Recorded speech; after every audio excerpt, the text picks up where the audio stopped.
Hello, Maya. Hello, hi. Hi, Nina. Hi. Hi. Hi, sorry, didn't see you. No, it's all right. Right. Are we starting soon? Another 9 minutes? Yes. Yeah. Yes. So, Start. yeah, Aditi will appear.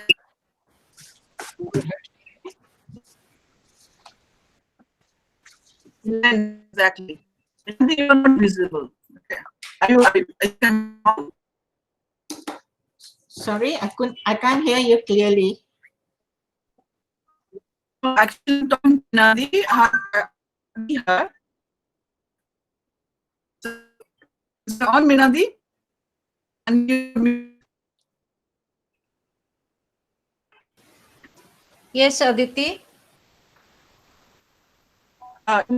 We can't see you.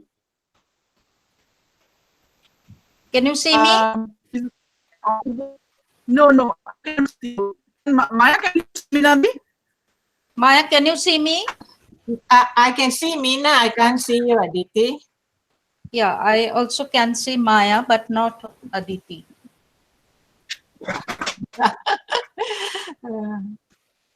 Lisa. How strange is that? Yeah.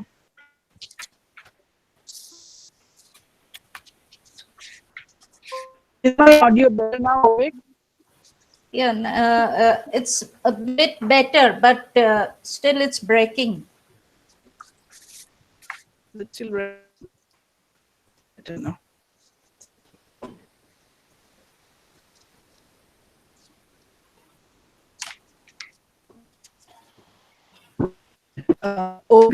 Is anybody waiting?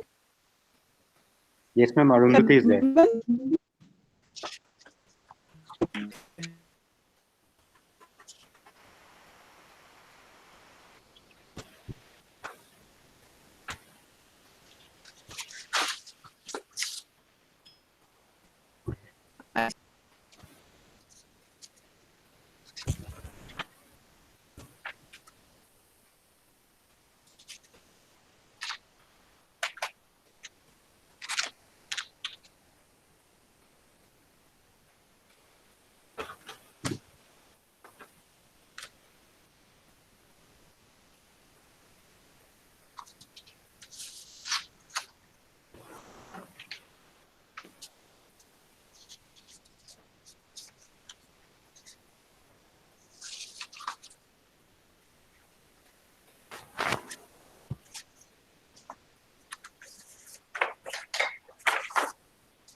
Yeah.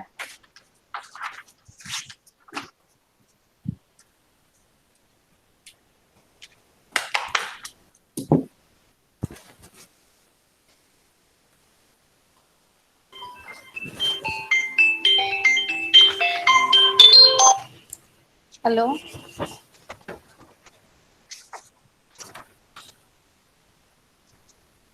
আচ্ছা হ্যাঁ আমি আছি ওকে ওকে ওকে ওকে It seems Aditi is having connectivity problem. So we will wait for her for 5 minutes. If she can join, that's very good. If she can't, then we will start. Okay. Yeah.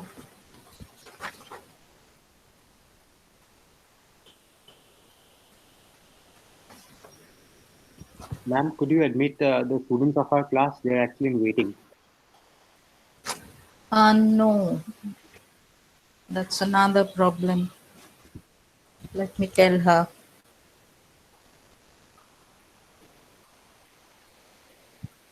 Ma'am, she's here. Okay, I Oh, think, she is. Yeah, yeah. yes, I think I've got the network connection back. Okay. Okay. Actually, I too had severe problem. It was not there, so I am somewhere else. Okay. So actually, you know what happened in my last class? This Google outage happened, and we couldn't continue with the class. But then we shifted to Zoom.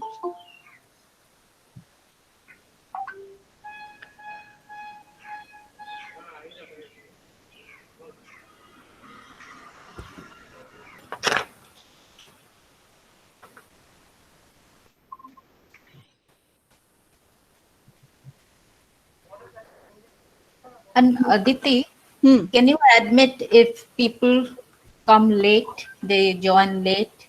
Yeah, as long as I have the network connection, that is. Yeah, yeah, but during the presentation also. Should I? Do you want me not to admit them? I don't know because That I am might not create that disturbance. tech savvy. Because if the presentation takes the whole screen, then I don't know how to handle it. If you can, then it's well and good. Okay. No, I asked everyone to join in time. Yeah, So we still have 3 minutes left. yeah, I yeah. think I think we can start with the introduction. Dear students and friends and our guests from outside Calcutta University are very welcome to you all to the special lecture by Professor Maya David. She has very kindly agreed to give us a lecture for our sociolinguistic students, and it's a great honor for us to host this event. And I would request Professor Meena Dan to please introduce Professor Maya David.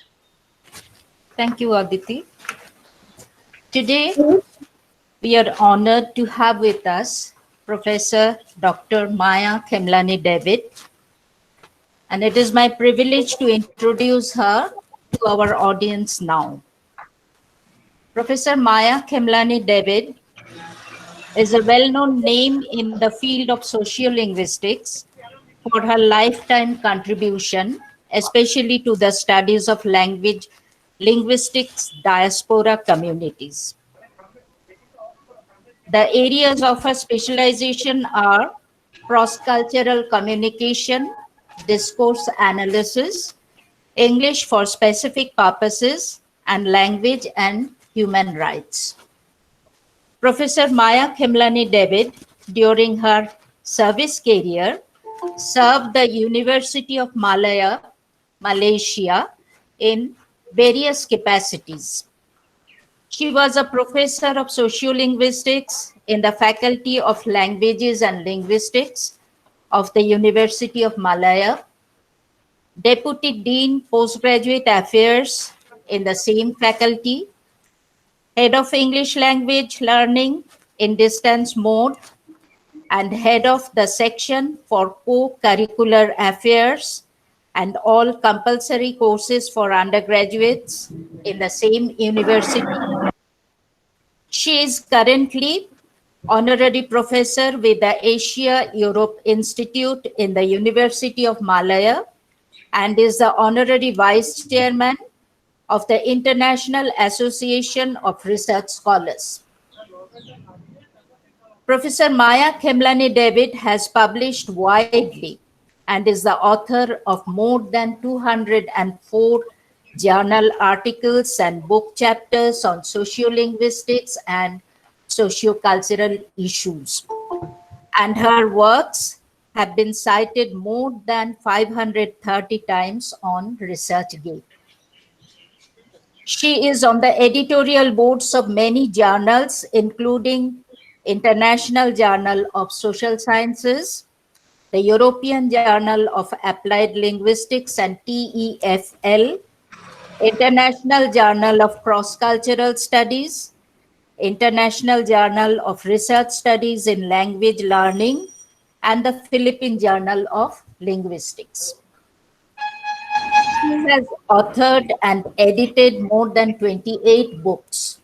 Some titles of her books are Methodological and Analytical Issues in Language Maintenance and Language Shift Studies, Working Together for Endangered Languages, Research Challenges and Social Impacts, Teaching of English in Second and Foreign Language Settings, Focus on Malaysia, The Sindhis of Malaysia, Code Switching in Malaysia, The Power of Language and the Media, Language Maintenance, Revival and Shift in the Sociology of Religion, to mention a few.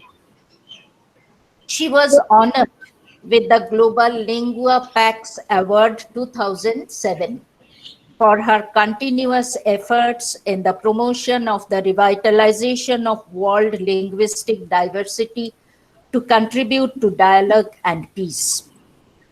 She is not only an extremely passionate researcher herself, but she also pays due attention to the real-life needs of academia and conducts workshops in the areas of supervisory skills, research methodology, writing the literature search chapter, networking skills, mentoring, and building relationships. Another aspect of Maya Khemlani David, which I must mention here, is that she is a very good friend of ours whenever we need her, be it as a co-researcher, as a seminar presenter, or as a teacher. She always responds at once. You can see at this difficult pandemic time also, she is here with all of us as a great teacher.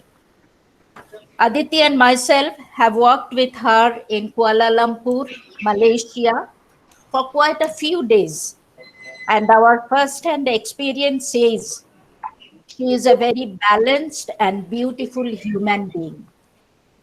Thank you, Maya, for accepting our invitation so warmly and readily. Now, over to you, Maya. Yes, Maya, before you start, I would request our student Ovik Sharkar to say a few things about the technicalities of the presentation. Okay, before we start, hello and good afternoon, everyone. As Professor Maya David presents and delivers a lecture, I would request everyone to mute themselves while the lecture is in progress. And in case if you have any questions or queries, please write those down in the chat, or you may also use the raise hand option after the lecture is over. Thank you. All right, can I start? Yes, Maya, please start. And Ovik, please do the presentation. Yes, ma'am. Thank you, Professor Mina, for that very long introduction. I thought I sent you a 3-line introduction, but thank you. Thank you so much. But Maya, you deserve a long introduction. Thank you, Professor Aditi, for inviting me for this talk. I just want to start. And what I'm doing is I'm trying to connect the theory of social networks with ethnographic studies. As students of sociolinguistics, you might do ethnographic studies. It's a methodology that can be used. And it's a very interesting, very challenging methodology. And I will talk to you a bit about the methodology, but I will also talk to you about the ethical issues involved in ethnographic studies. So after describing ethnographic studies and what they involve, I would like to go on to talk about the ethics of ethnographic studies. And then, because ethnographic studies can be done by sociologists, can be done by sociolinguists, can be done by any researcher interested in collecting data over a long period of time, staying with a community. So it doesn't necessarily have to be only for sociolinguists, but it could also be for other areas of study. So after discussing what it involves, discussing the ethics, I then want to move on, as many of you are students of sociolinguistic studies, I want to move on to actually talk to you about the network theory and researchers who use the network theory when doing ethnographic studies and coming up with their findings.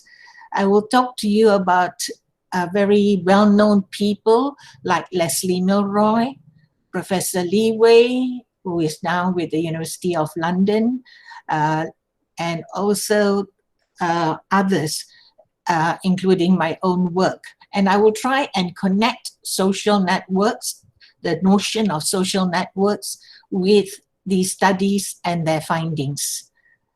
All right, so this is basically in a nutshell what I want to talk about. We now move on to what is ethnographic studies. I will go very quickly through this slide because you know that it means studying the beliefs, the attitudes, the language, and the culture. After all, language is an aspect of culture, but there are many other aspects of culture one could study when doing ethnographic studies. You have to spend a period of time with the group being studied. So there is a well-known ethnographer by the name of Don Kulik. I wonder if you've heard his name. He's an American American researcher who came up with a very interesting book called A Death in the Rainforest. And in this book, Don Kulik actually did a study which involved him going to a village in Papua New Guinea and staying there over a period of time. He went 7 times over 15 months, traveling from America to Papua New Guinea to a very remote village in Papua New Guinea. And he studied 100 people living in the village, looking at their language, looking at their culture. But after a while, he couldn't travel for a while because it was dangerous for him to travel. So here I need to tell you that sometimes it may be dangerous to do ethnographic studies, but I'm not telling you not to do it. In Don Kulik's situation, it was a bit dangerous, so he stayed away for a while.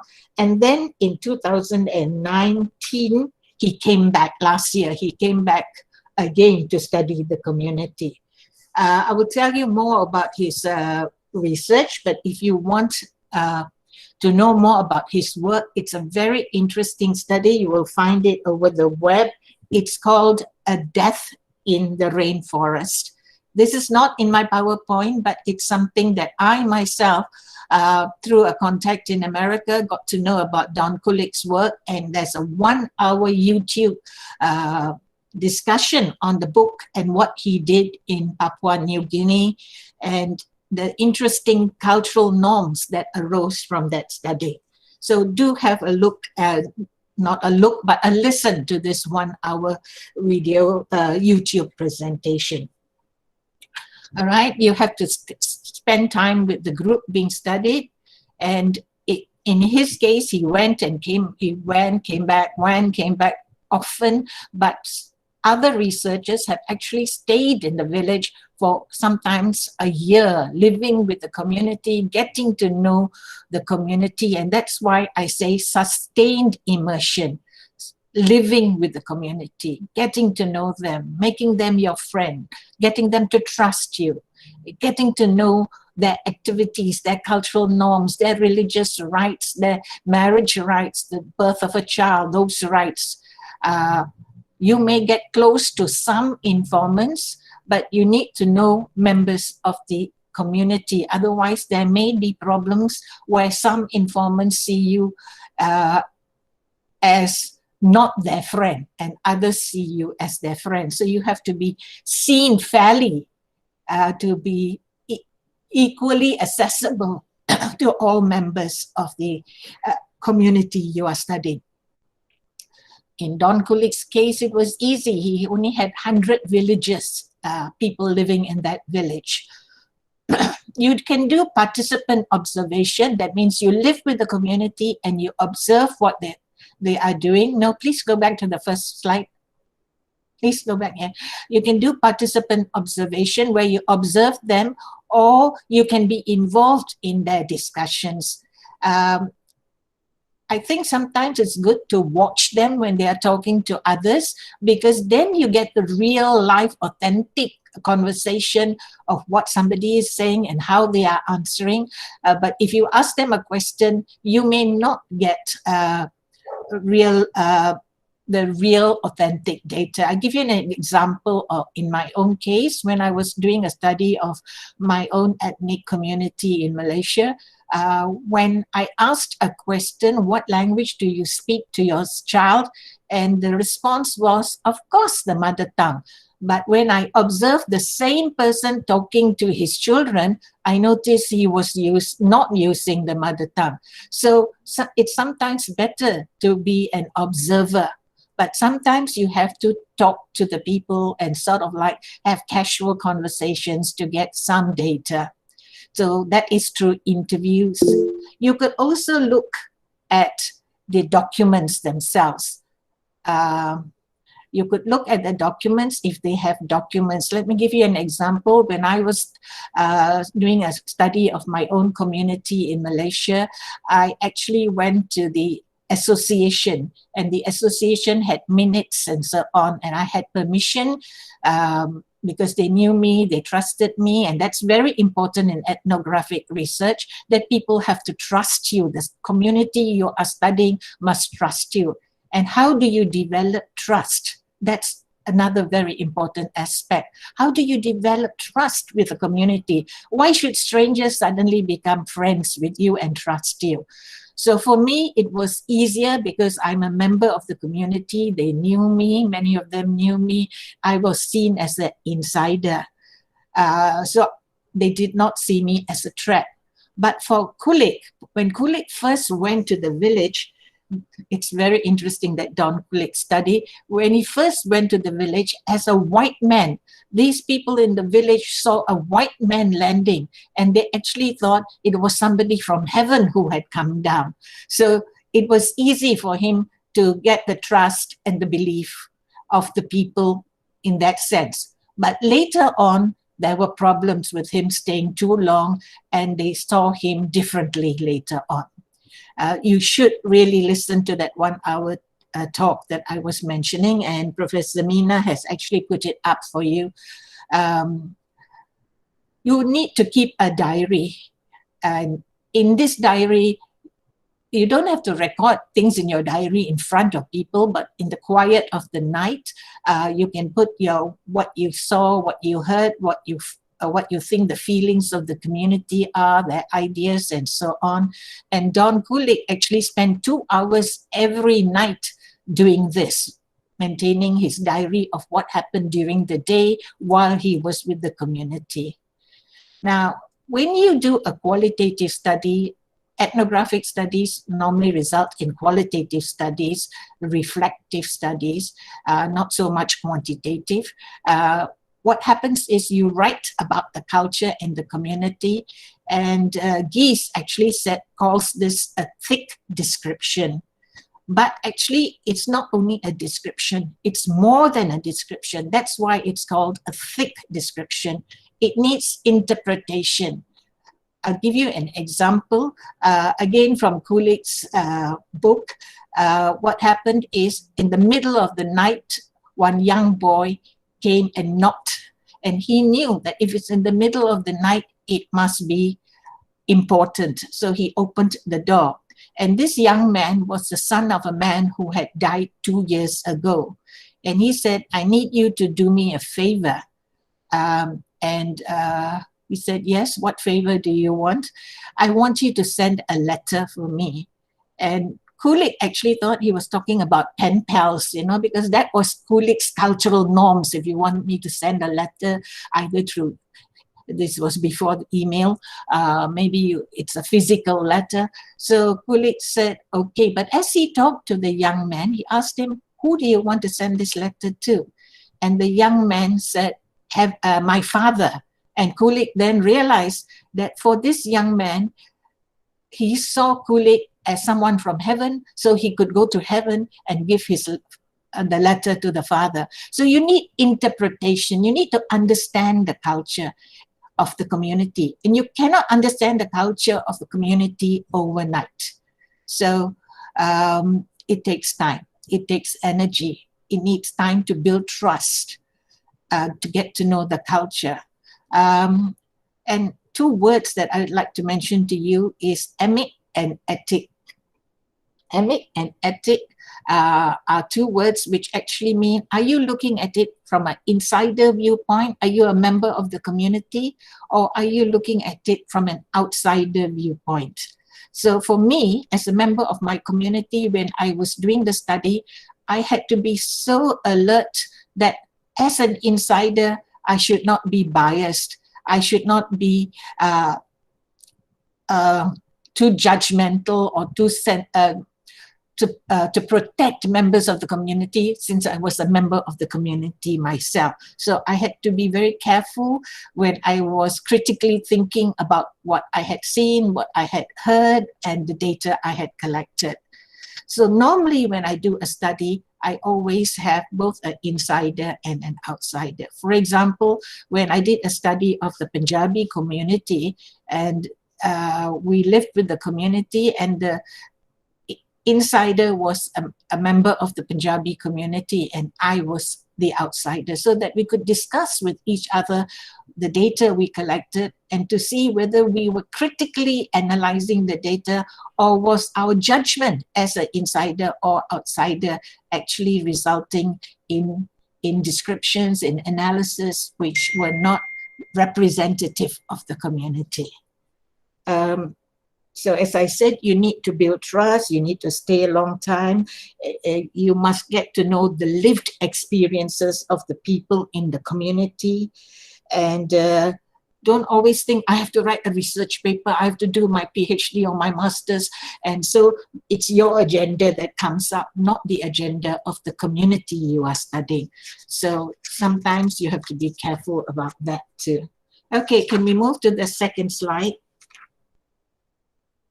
Now here I'm talking about participant observation, and this is, as I said earlier, used in qualitative research, used in ethnography, but as I also mentioned, it's used in many research areas: anthropology, sociology, social psychology. But basically the idea is to get to know the people very intimately, to live with them for some time, to understand their cultural norms, to understand what is their job, what do they do, what are their beliefs for, and this is over an extended period of time. And some people feel that extended is 9 months, some say it's 1 year, some do it for 3 years, and some do it coming and going, as Kulik did. He came and went 17 times over, I think, 15-year period. And the first time, I think he stayed 9 months, and then he came and went because he had his jobs too. So I've just given you a description of ethnography. Now let's move on to ethics. Ethics in such studies. How would you show respect for people in your study? It's very important to show the members of the community you are studying respect. And we have what we call relational thinking. This means building relationships with people. You need to show empathy. Empathy is not sympathy. Empathy is understanding them from their point of view, to understand them, to think of the things they are telling you from their perspective. For example, Don Kulik didn't laugh when he was told to send a letter to the father, because, you know, that would be very rude. So, you know, what he said in the end, he said, I didn't know how to answer him. If I say no to him, I won't send the letter to the father. He would be very angry with me, and he would think that I'm purposely not wanting to give the father the letter, because the guy was under the impression that Kulik came from heaven and could give the letter. So you can't laugh at them, you can't bluff them. And so what he said in the end, I think he said, I will try. So he kept the face of the young man who had come to him in the middle of the night. So you have to think about things from their perspective. You must make them trust you. Now, if you're an outsider, Susan Gell is another ethnographer who studied a community in Oberwatt, a little village, and she was an outsider. So going to that village, they were all insiders. This is this outsider coming. So she had to build trust. And how do you build trust? You live with them, you go talk to them.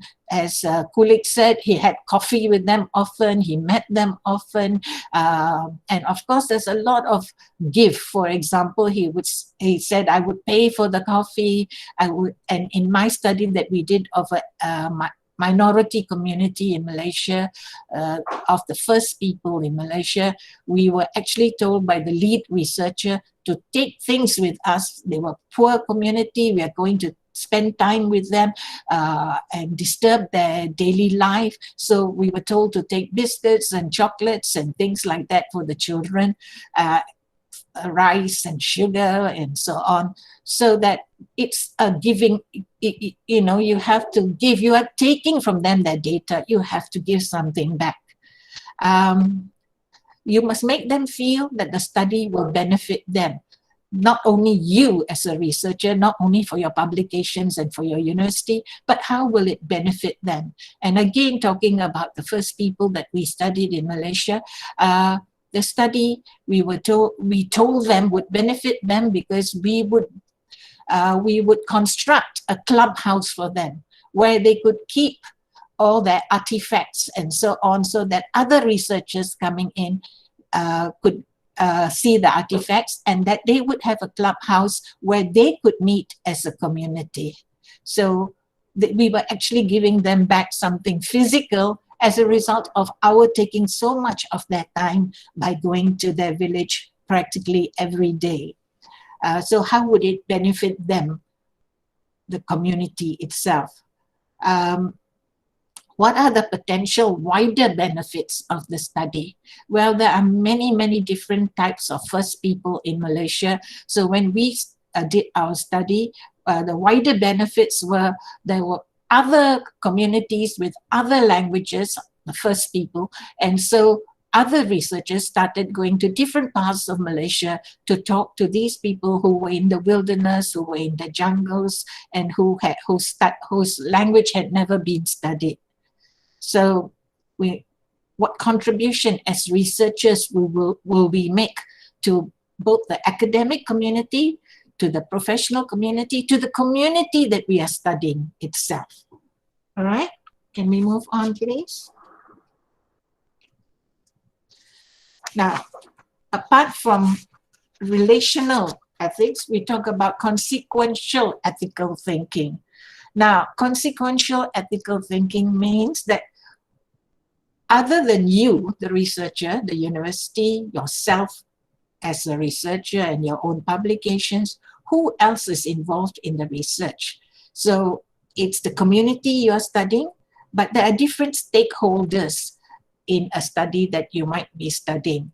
So let me give you an example of another study done by a lady called Alice Goffman, and I think I sent this out to Professor Aditi. for you to look at. Alice Goffman did a study of African Americans who were members of gangs and so on. And she had her PhD. Her supervisors praised her work a lot.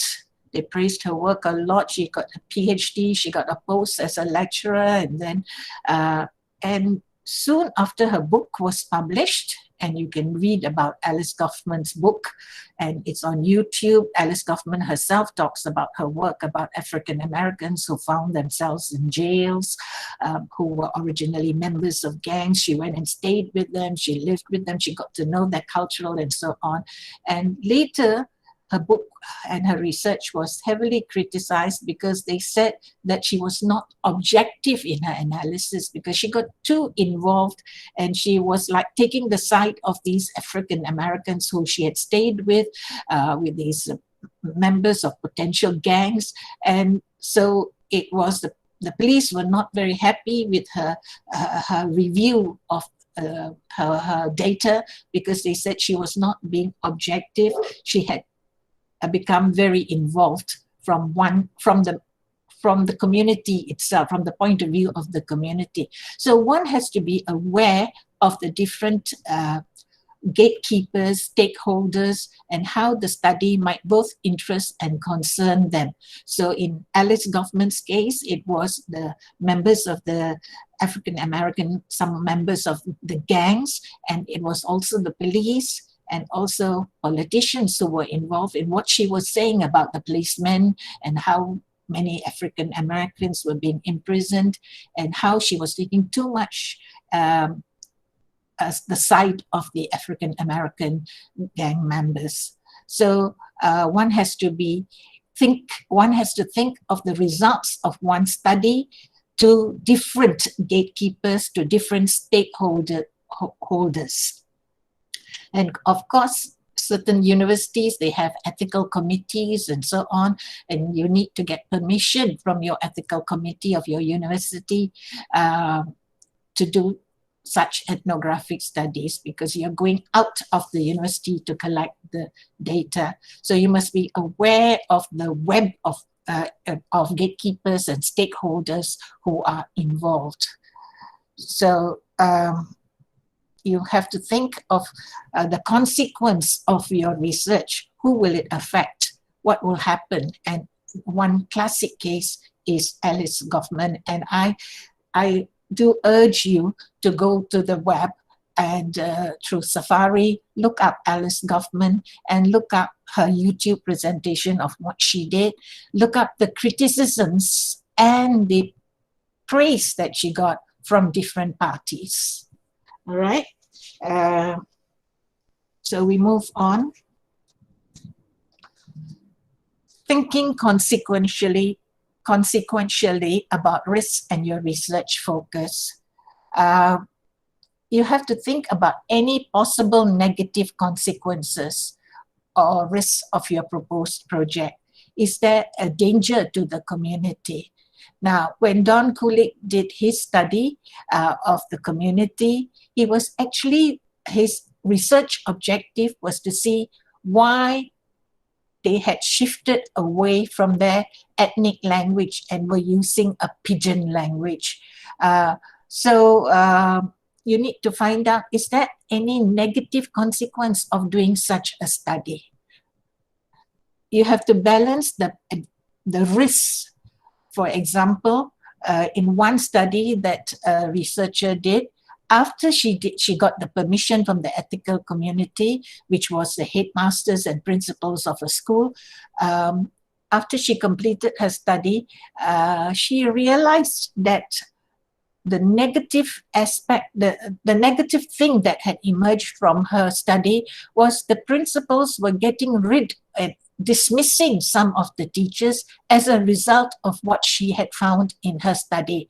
And so when she did her study, she was actually thinking of helping these teachers to stay on in the job. But the principals used her data to actually get rid of the teachers. So in this kind of study, when you're doing your study, think, will any gatekeeper, will any stakeholder take advantage of my data and do something negative for the people I am studying? Always bear in mind, will my research, my data be used properly, or will it be taken advantage of? There are many beneficiaries, but there are many people who would also, the beneficiaries in this case was the principal who used it to reduce the staff. But it was not to the advantage of the teachers, and it was not the aim of the researcher. So one has to bear in mind, and this involves ethical thinking. And, you know, when you're doing your study at that time, sometimes you don't realize the impact of the results of your study, as this young lad did not realize the effect of his study on the teachers. He was trying to help the teachers, but instead the principal got rid of the teachers as a result of his findings. So sometimes in the midst of doing your research, you may say, oh, this may have a negative effect on the community because somebody may take advantage of my finding and get rid of the teachers, as in this case. So you may need to change your research focus a little bit while you're conducting the study. All right? So this is known as consequential ethical thinking, that you are thinking in terms of the benefits to who will make use of this study in a profitable way. When I say profit, I'm not talking about money, but in a way that will advantage the community, or who will use it negatively, as did the principal. So you have to think far ahead. So you may, in the process, change your change your research objective. All right, let's move on. So what is responsible research, and to whom are researchers responsible? Well, when we were studying the first people of Malaysia, they were living in an area where there was a lot of natural forests and so on. And a developer came around and wanted to actually cut down the forest, create a dam and so on. And this would have affected their lifestyle. So any research that you would do, you have to think about how will it affect the environment. I've talked to you about relational, where you think about how to relate to the community to build trust and so on. And the other new word in ethical thinking about research, qualitative research, ethnographic research, is you have to think about what is your duty as a researcher. You have to be objective, you have to be reflective. You just don't describe. From description, you go on to analyzing the data. So you reflect. How do you show care and compassion to the participants? They are so afraid a dam is going to be built in that area. How do you show care and compassion as you're doing your own research? How are you building trust? So you have to think about all this while you are living with the community. So when I was collecting data, even though I was an insider, sometimes they ask me, why do you want to come and observe us in the house? And so I had to build trust, you know, and explain to them my research objective, and build trust by telling them no names would be mentioned, no relationships would be mentioned.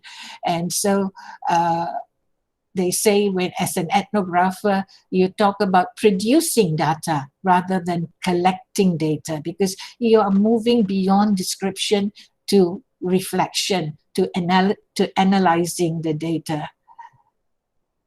All right, so we move on, and this is Alice Goffman's work that I mentioned earlier. Her book was called On the Run, and it's an ethnographic study, but it's not in sociolinguistics, it's more in sociology. As I said, initially her work was praised, but later people considered it, her own peers, you know, at the universities considered it unethical, in the sense of how she described. They said it was more descriptive rather than analytical. She actually looked at the marginalized Black community, as I said, African Americans who were gang members and so on. She lived with them. She lived in their little apartments and so on. And she wanted to show why they were always on the run from police. So some academics actually said she was just describing and describing, and she was too close to her subject. So be careful, don't become too close to your subjects. You have to be, your data has to be, what they say, have strength, you know, and not, you're staying with them for so long, you might become a member of the community, and so you might not be objective. So be objective. In Goffman's case, they actually said that the African Americans that she was observing noticed that she had become very close to them, and sometimes they would take advantage of her. So when her subjects told her they were afraid to go to the hospital to witness the birth of their children, because it was standard practice among police officers to check visitors for arrest warrants, she quickly believed them. Now, as a researcher, as an ethnographer, you have to double check. Is this really true? Somebody is telling you their point of view. You have to double check, validate it. We are always told to validate our data. So we need to validate our data. How many people actually said that to her? Who were these people who said that? You're studying 100 people. Maybe only 20 people told you this, but you make that as part of the results of your study, right? And finally, notice the last sentence here. She presented events or descriptions without being objective, you know. And the criticism was, this is the writing of a journalist, not the writing of an academic or a sociologist. Let's move on. Now, as I said earlier, when you are describing as an ethnographer, when you are describing, they use the word thick description, but really it's more than thick description, it's interpreting. What I've done is I put in bold or in capital letters things that are important for you as researchers to see that we are not just describing. So when Don Kulik in his study, when he was telling the story of the young man, he didn't tell it as a story, because if you tell it as a story, it becomes just describing. So he had to have a chapter in which he talked about the notions of heaven that these young people, that the people in the village he was studying had, and what was their idea of heaven. And their idea of heaven was actually dying and then going to Rome where the Pope is. And this was because of the Christian activity in that part of the world at that time. So that was their interpretation of heaven, you know. And their interpretation of heaven, of death, was when you come back from death, you come back as in, your complexion is white complexion. And that's why they thought Kulik had come from heaven, because he was a white man. So you don't just describe it, he had to explain it, he had to analyze it, he had to interpret it, you know. Culture is complex. So the cultural analysis, you don't only describe, you go beyond the description, as Don Kulik did. Do look at the work of Don Kulik, and if you can't get the book, just listen to what he says in that 1 hour YouTube presentation. I now want to talk to you about Susan Gell also. Susan Gell was an ethnographer. She's a professor emeritus in a university in America right now, but her early work was on the woman in this little village called Oberwatt. And she went and stayed with this community for some time. It was a peasant community, and the Germans were coming into this community. Sorry, go back. Please go back. the Germans were coming to this community, and they were having factories, and the Hungarian women were working in these factories, and inevitably the Hungarian women married the German men, and guess what happened to their mother tongue? Hungarian. They shifted from Hungarian to German. They shifted from Hungarian to German. Why? Because Hungarian, they saw it as their status as farmers, but now they are workers in the factory. So for them, the shift to the German language showed their movement to a different class, to a different status. Now, how could Susan Gall get that? Staying with the community for a long time, talking to the women of the community, going to the homes of these women who had married German men and noticing that they were not using Hungarian in the home, they were using German in the home. And then talking to many women, getting this idea that the shift from Hungarian to German was caused by their need to move to worker status, away from peasant status. But when they went to see their fathers in the farms, then they would speak to their fathers in Hungarian. But when they went back to their own marital home, with their children, with their husbands, German was the language used. So the job of the ethnographer is not so simple. It's not like a questionnaire where you give a questionnaire out to many people and just get their answers. You have to observe, you have to be a participant. Sometimes you're a participant, sometimes you are a participant observer. You have to take notes, keep diaries, report what you hear, what you see. It's very complex and you get so much detail, and I wonder, as I'm telling you all this, how many of you want to be ethnographers? But it's very, very rewarding. It's not easy, but it's very, very rewarding, as you will see when you read Susan Gall's work or you listen to Don Kulik's YouTube presentation, or even listen to Alice Goffman's work. They're all on YouTube, they all present on TED Talks, so you can listen to them and they will become alive for you. Now, when you talk about thick description, an example is provided here. Thin description, the boy winked. A thick description might explain the cultural significance. The wink may be done for making fun of somebody or conspiracy, depending on who is winking at whom, depending on the context. So you remember, we always need to know who is speaking to whom, when, why, what. So a wink has different meanings depending on who is winking at whom, in what context, and why. So as an ethnographer, you have to explore possibilities. That it's more than just a gesture. It's more than that. There is a meaning behind the wink, for example. The wink is just an example. It may be more than a wink, you know. It may be putting your hands up or putting your hands akimbo. So they all have meanings. Yes, and we move on. So I won't go into geese. Geese goes on.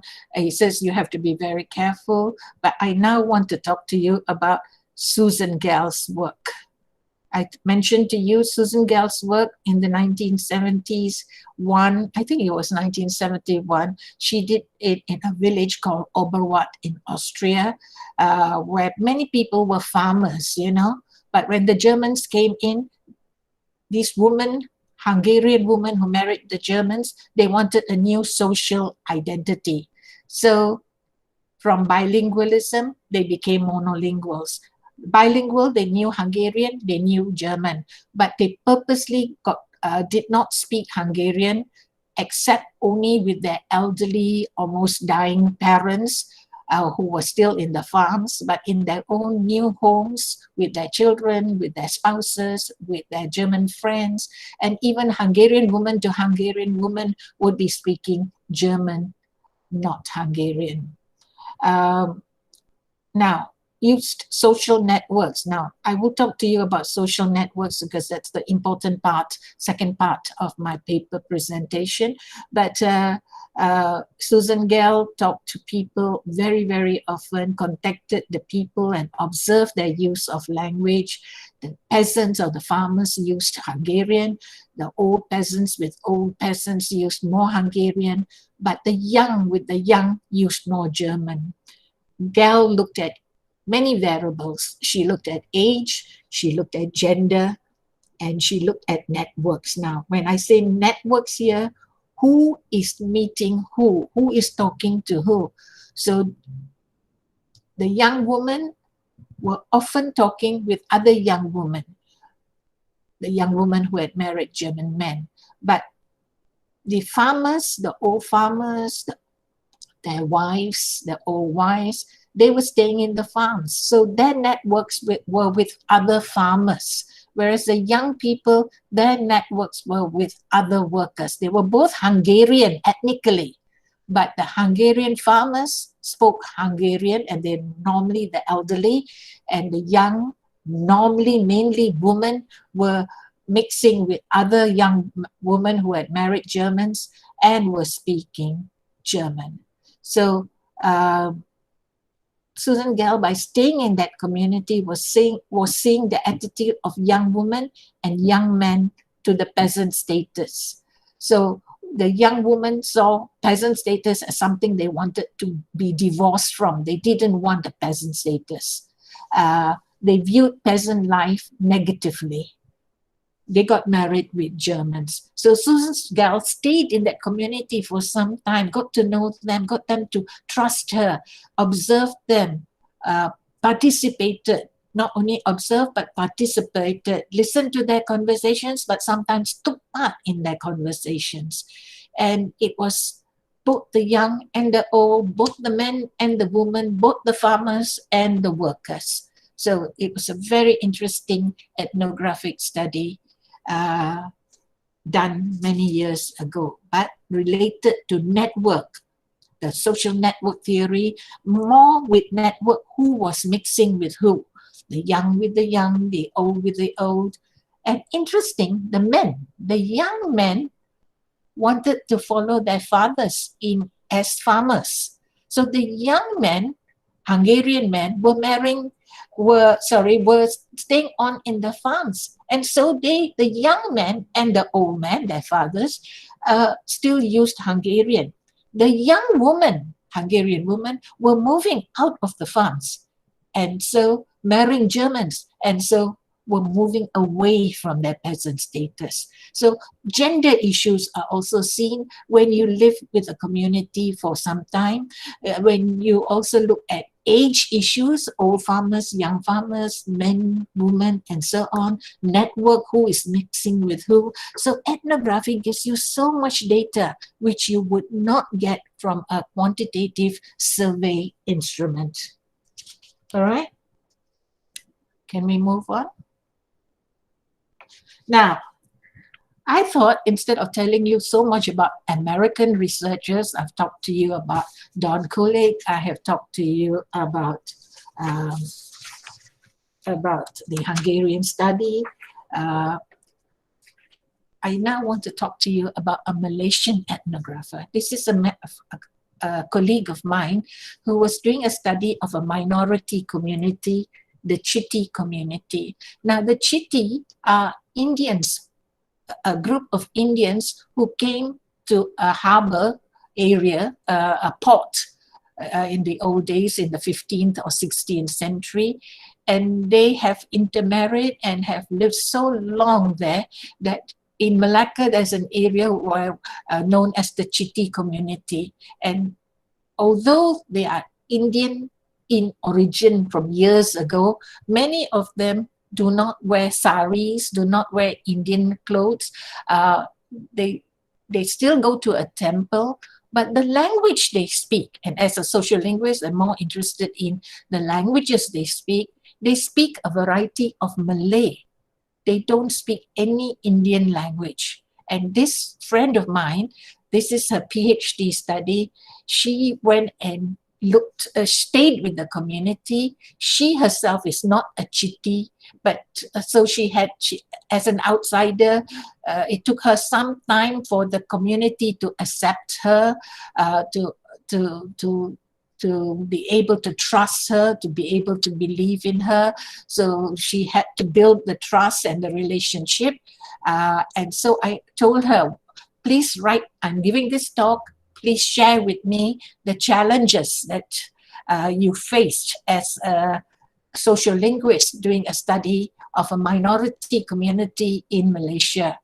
As you can see, she says, you can't predict their culture. You have to stay with them to get to know their customs, their habits, and so on.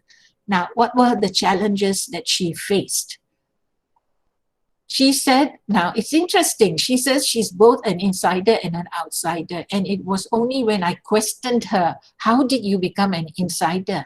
As far as the community was concerned, you're an outsider. Now, actually, in Malaysia, she's known as a Malay. In Malaysia, as you know, we have Malays, Chinese, and Indians. She's known as a Malay. But when I questioned her, she told me that her great-grandfather or grandfather had originally come from India, and her mother or grandmother had come from Indonesia. So she herself was a mix of two different ethnic communities from her grandparents' point of view. And so she saw herself both as an insider because she could relate to the Chiti community who were also, though originally Indians, had married people within Malacca. So she says, as an insider, I understand the significance of what is happening since I was born and bred in Malaysia, and I could understand them as I'm also one of the Peranakan from Georgetown, Penang. Peranakan here meaning the mixture of Malay and Indian, of Indonesian and Indian and Malay. But she says there were disadvantages of being an insider. Remember I told you advantages and disadvantages.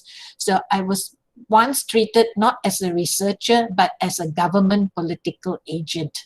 Now, this is the danger because as a Malay, many of the civil servants in Malaysia are Malays. So the communities thought that she had come to spy on them. But notice she's very, what shall I say? She's not pessimistic. She says, I see it as an advantage as I can interpret my research data from different perspectives.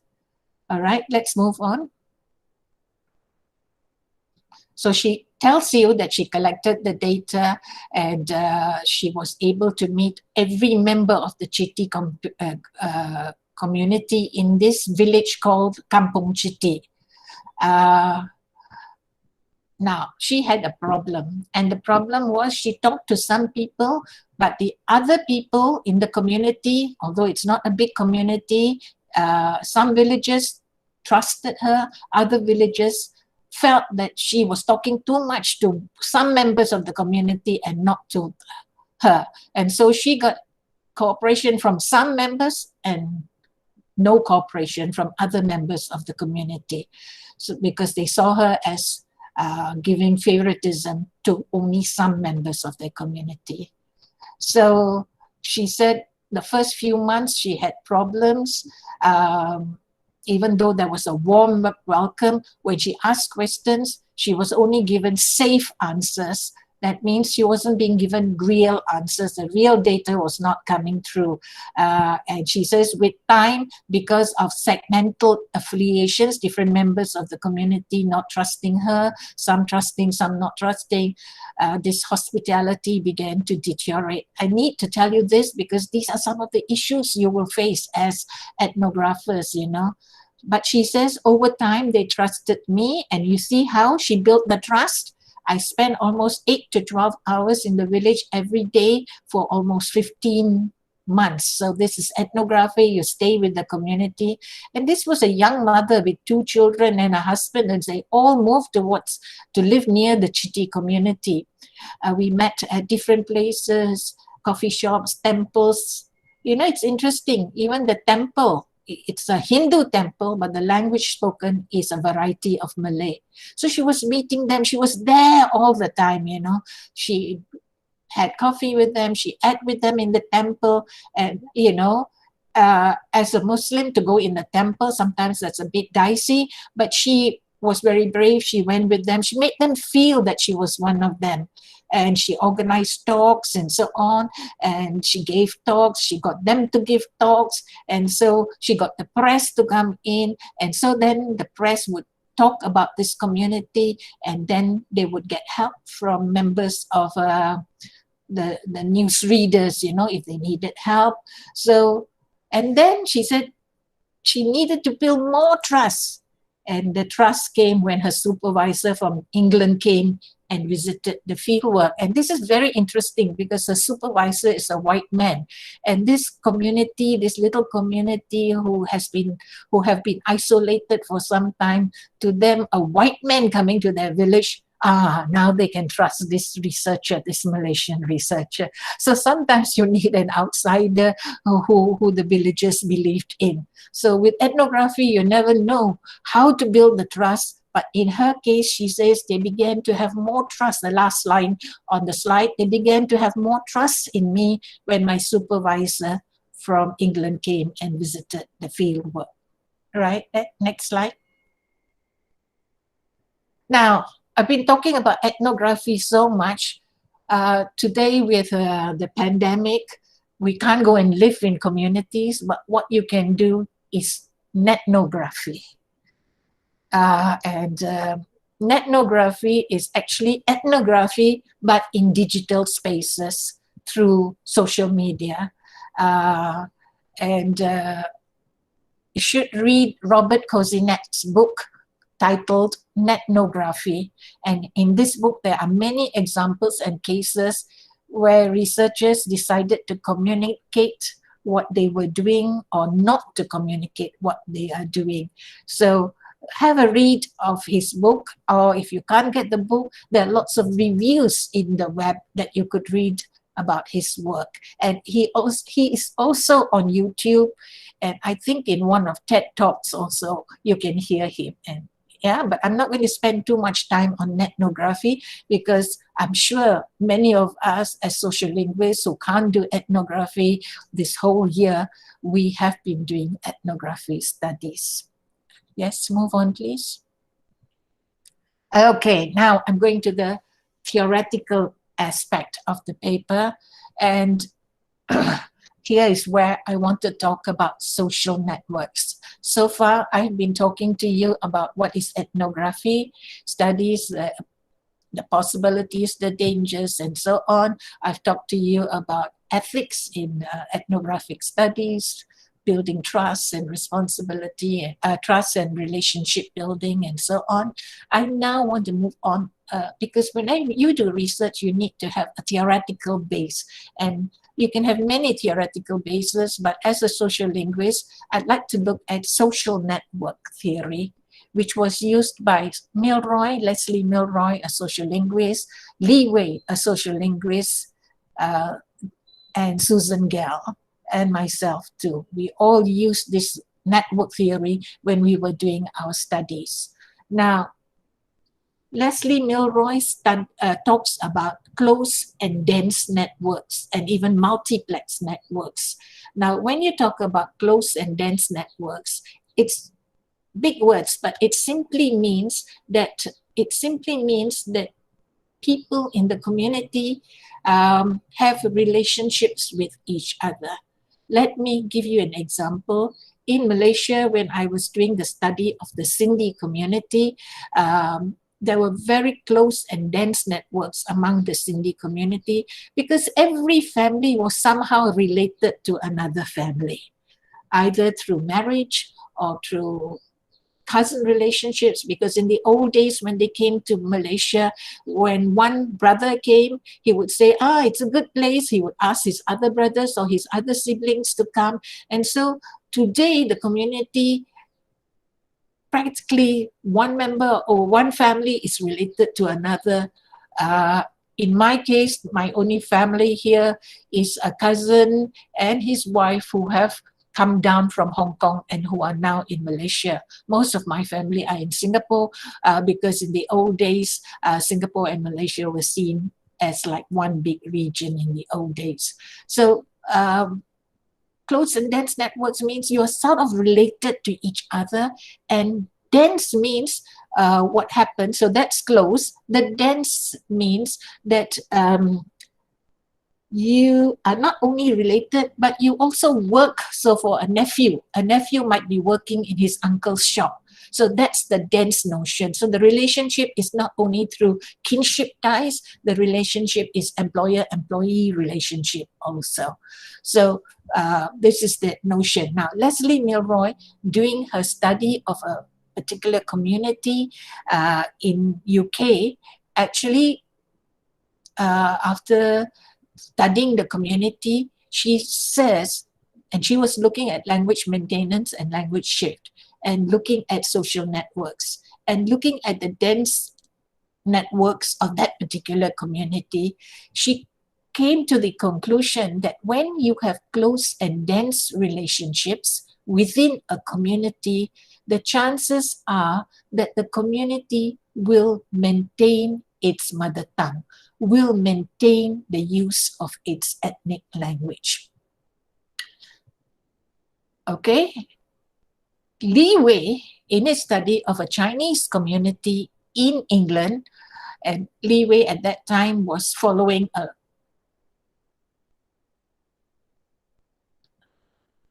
sorry, can you go back to the previous slide, please? No, the next slide. Okay, this is Leslie Milroy. I won't read it. You can. I've just talked to you about it. Okay, let's go on to the next one. Li Wei's work. Okay, Li Wei's book, 3 Generations, 2 Languages, 1 Family, Language Choice and Language Shift in a Chinese Community in Britain. He did an ethnographic study, but he also added conversational data. So he was able to look at the data of conversations. And he noticed that grandmothers of the first generation tended to use more Chinese, but the British-born Chinese used more English. And it all depended on who was speaking to whom. And Li Wei, like Leslie Milroy, came to the conclusion in this early study of Li Wei, came to the conclusion that close and dense networks resulted in language maintenance. So when grandchildren were talking to grandmothers, they would use more Chinese. But when young people were talking to young people, the Chinese community in this village, they would use more English. So when grandmother and grandfather were speaking, they would use more Chinese, but when they were speaking to their grandchildren, they would still use more Chinese, and the children would then accommodate and use Chinese. But with each other, the young were using English. So again, like Leslie Milroy, Li Wei's conclusion was that if you have the close and dense networks, if you're always mixing and have these relationships, chances are you will maintain your mother tongue. All right, you will maintain the use of your heritage language. We move on to the third. Next slide, please.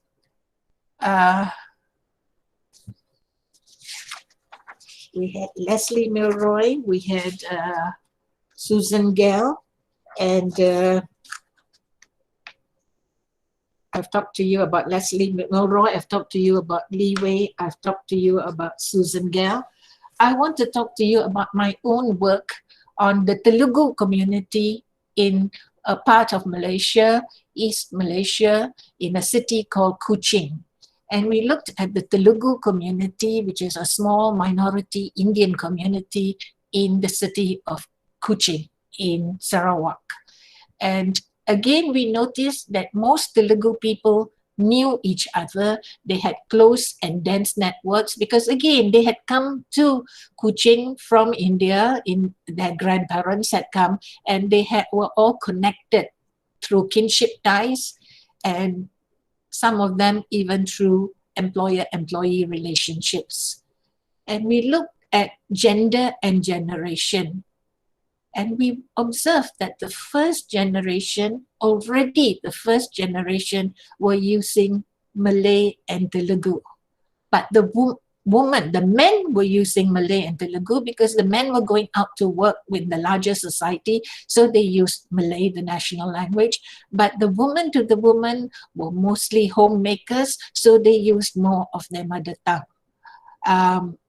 But the second generation, that's G2, were living near a Chinese community, and they learned Hokkien, a Chinese language. And so they also had Hokkien in addition to Malay and Telugu. The third generation were using English. Now, from that study, we looked that they had closed and dense networks, okay? But we saw that the third generation were moving away from Telugu and moving towards English. And so we noticed that there had been a shift despite the fact that there were close and dense networks. So we were going against previous research by established gurus, by people like Leslie Milroy, who had said close and dense networks equals to language maintenance. Our study of this small minority community in Kuching actually showed that by the third generation, they had already shifted to English, even though they had close and dense networks. So this is something that I always tell my students, that there may be a theory and there may be something that the writers or researchers say is a universal concept, is a universal principle. But if your research and your data, if it's authentic and you have collected the data properly and you have analyzed the data robustly, and you come to a different conclusion, do not be afraid to go against established norms. You can say that close and dense networks do not universally result in language maintenance. That in some cases, if a community is very small against a majority host community, the community may shift even though they have close and dense networks. And this is what I really want to say, is this sharing is to tell you to be brave in your research collection, to be authentic in your research collection, to be analytical in your analysis based on properly collected data.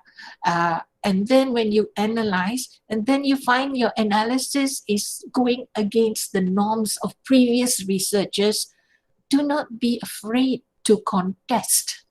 I tell you this because I had met a student in one of my conferences when I was in Manila, and this student actually said to me, and the student had read a lot of Joshua Fishman's work, and as you know, as students studying sociolinguistics, you know that Joshua Fishman is very well known as a sociolinguist, and he was studying a community to see whether the community was maintaining its language or not, and he was using the domain concept that Fishman had talked about. And he says, you know, in my findings, I'm finding that a lot of the data is not complying with what Fishman said. So should I play with my data? And he actually used the word play. Should I play with my data so that it fits into Fishman's model? And I said, that's the worst thing to do. Why don't you come up with a new theory, a new concept? And as a young student, he was afraid to do this. He said, how can I contest the gurus? But it depends. I said, it depends. How much data have you collected it? How authentic is the data? How analytical are you about your data? Have you analyzed it carefully, objectively, and so on? And if then, you don't be afraid to contest, because you may come up with a new theory. And for many years later, somebody may be mentioning your work instead. In addition, not instead, in addition to previous work. And with that, I bring this talk to a conclusion. just one last comment, observer's paradox. Now, some people argue that if you, the researcher, are around, will the data be really natural? Will people be natural? I think initially, my own view of doing research, initially people may be aware you are around, but after a while, they forget you. You're just part of the many people there, and they will start talking to their friend naturally, as they naturally would. So initially, they will be aware you are there. So they might be careful in what they say, how they say, but they want to talk to their friends. So after a while, they will go back to their natural way of speaking. So with that, I've spoken a little bit over the time, but I do look forward to your questions and queries. And so with that, I bring my talk to an end, and I thank you for listening. Thank you very much, Professor David. It's indeed a great pleasure for us. And I was thinking that this pandemic is such a bleak time that we are living in, but there are a few advantages that we have not explored before, and we are forced to explore now. Is things like this, that we can access you without we going through a lot of paperwork and all sorts of planning and organizing and all.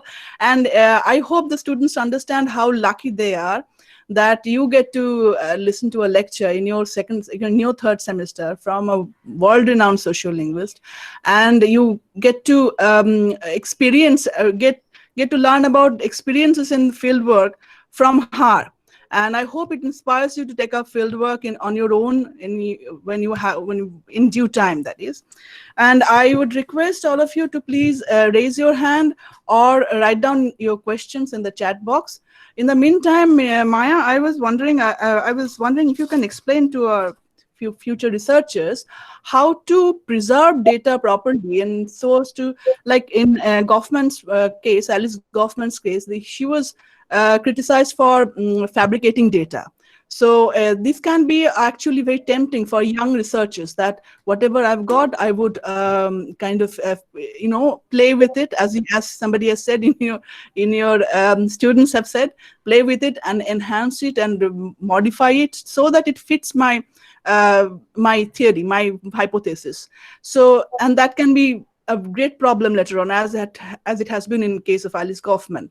So how do young researchers preserve the data? And later on, I would ask Minadi to share some of our fieldwork experience for the benefit of our students in Kuala Lumpur. But for the timing, if you can elaborate on this.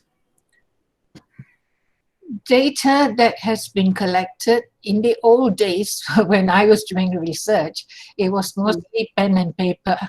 These days, I get, because of our mobile phones, it's easy to record data and then to go back to the data and listen to it. And even what the University of London, they have also archived, when they were collecting the languages of endangered languages, they were actually recording and archiving using all the archival tools to record the data. And if you go to the special room that they keep their archives, you will see all these various languages being not only being recorded, they have been recorded, but they are stored digitally. So it's important to do that. But as an individual researcher, you safeguard yourself by actually doing what Kulik did. Kulik had his diary, which he was writing every night. In fact, he said he told the villagers, do not see, you will not see me for 2 hours every night. And he said that was precious 2 hours for him to record in his diary. But he started 20 years ago, so it must have been pen and paper. These days, with your mobile gadgets, I think we can collect the data through recordings. We can ensure that the recordings are digitally kept. We can go back and listen again to analyze. Sometimes we may even give a third party, a neutral third party to listen to see whether the analysis is coming up with the same kind of analysis, that we are not prejudging, or we are not being biased, or we are not having stereotypes, or forcing our data to fit into a particular theoretical model. Thank you. We have among us one of our research scholars, Shayantani Pathak, who herself is doing ethnographic fieldwork, and she probably has a question. Yes, Shayantani? Yes, ma'am. Thank you so much, Professor David, for this wonderful and insightful talk. I think it's always an experience to listen to you. I was just wondering to know that as you talked about the instances where one can, expect different outcomes when it comes to, interviews with the speakers of one language, and the outcome of your, participant and observations. So, like, when it comes to analysis, like how to streamline these two different outcomes, like. Actually, that's a very good question, because when I did my study, I did both a quantitative and qualitative study. In other words, I had a survey instrument with many questions and many items, and I got a number of participants in the community to respond to this, participants who came from different age groups, different gender, and so on. But when I observed, it was qualitative data. And when I analyzed, I actually double-checked what was coming up from my quantitative with what was coming up from my qualitative data. So I use, these days, people tend to use mixed methodology. A lot of PhD theses these days, we do advise students to use a mixed methodology, so that you can sort of like double check, validate your qualitative with your quantitative, your quantitative with your qualitative, and then you may be able to see some of the shortcomings. As a qualitative researcher, I myself see a lot of shortcomings in quantitative analysis, in quantitative data. But if you have both, you can sort of double check one against the other. Am I answering your question? Thank you so much, ma'am. In fact, I was also in FIX. I face similar kind of situation in my fieldwork as well. So I could relate to that and wanted to clarify my doubts from you. Thank you so very much. Thank you, Shantani. Maya, we have several questions in the chat box. I'll read them out to you one by one. Amir Ali asks, thank you, Ma'am Maya, for such an insightful, critical talk. Thank you, organizers, for organizing this amazing online talk. I would like to ask a question. Up to what extent the challenges have increased for ethnographic researchers in the wake of COVID-19? Well, as I said, in the wake of COVID-19, you can do not ethnographic, but nethnographic. Remember, I mentioned that in my presentation. Yes, Maya, we have also shared the online talk in the chat. Oh, very good. So you can use social media, as I did with one study that I was doing, as I could not interview people face to face, but I could interview them using the mobile phone. I could interview them through Facebook, through Messenger, and so on.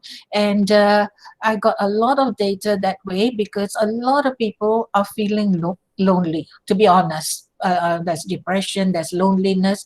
And so they were very happy to chat with researchers. They were happy to hear a voice in the wilderness, to talk to them. It was, in a way, people were more upfront and more honest in giving their responses, and spending more time than they normally would, because they couldn't go out. They were stuck in their homes. So they had more time. So I think the pandemic has a lot of challenges, but it has also, as researchers, we have to see the plus points too.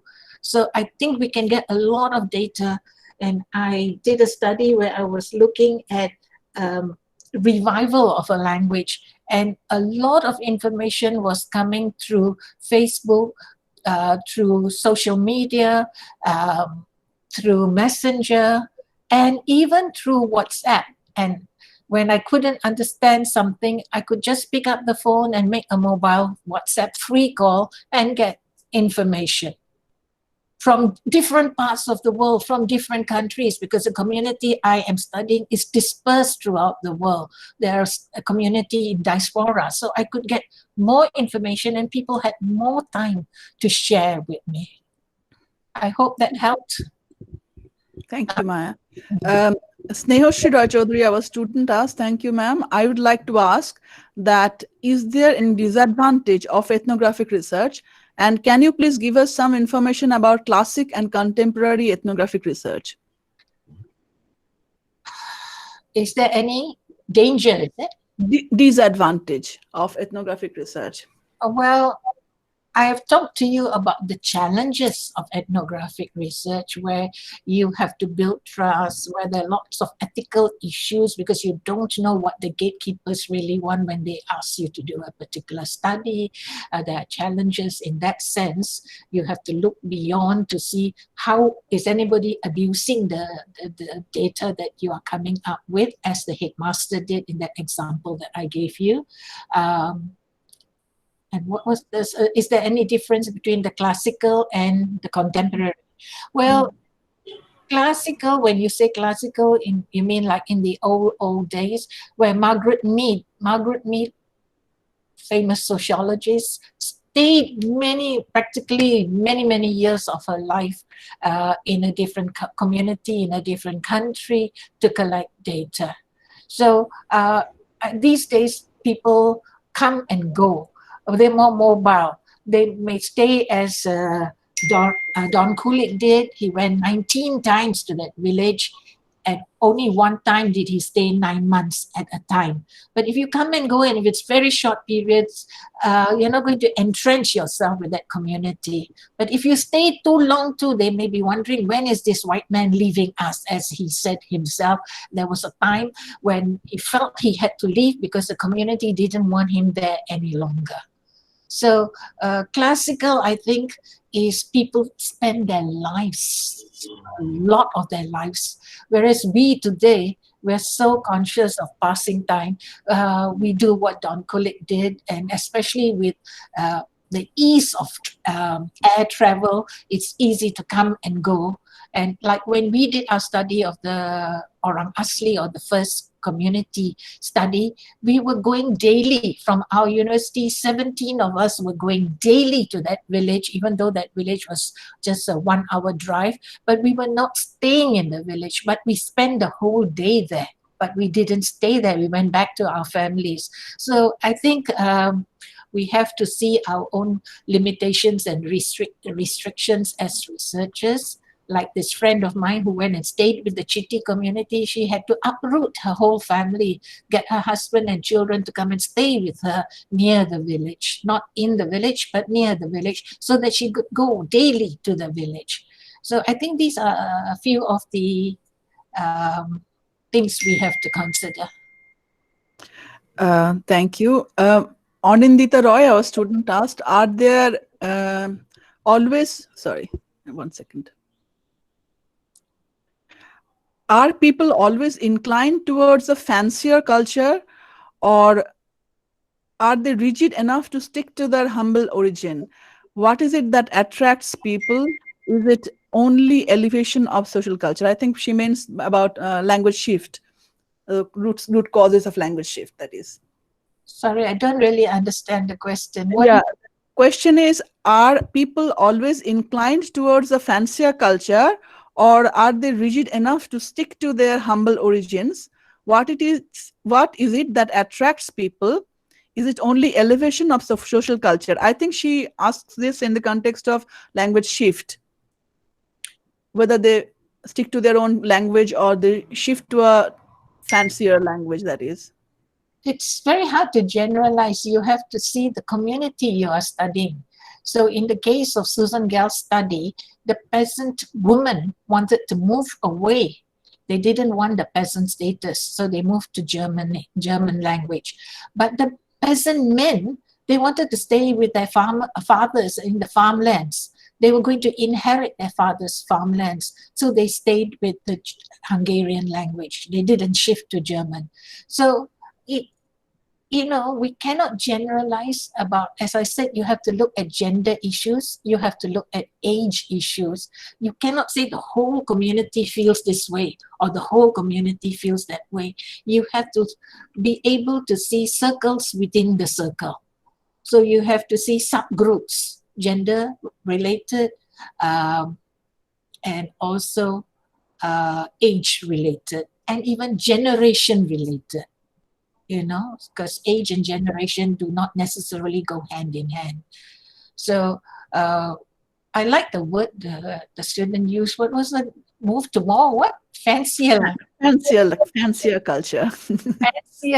It's not fancier culture. It's status-wise, they see a language having status. So for these Hungarian women marrying German men, they saw German giving them more status, not a peasant status, but a worker status. Okay.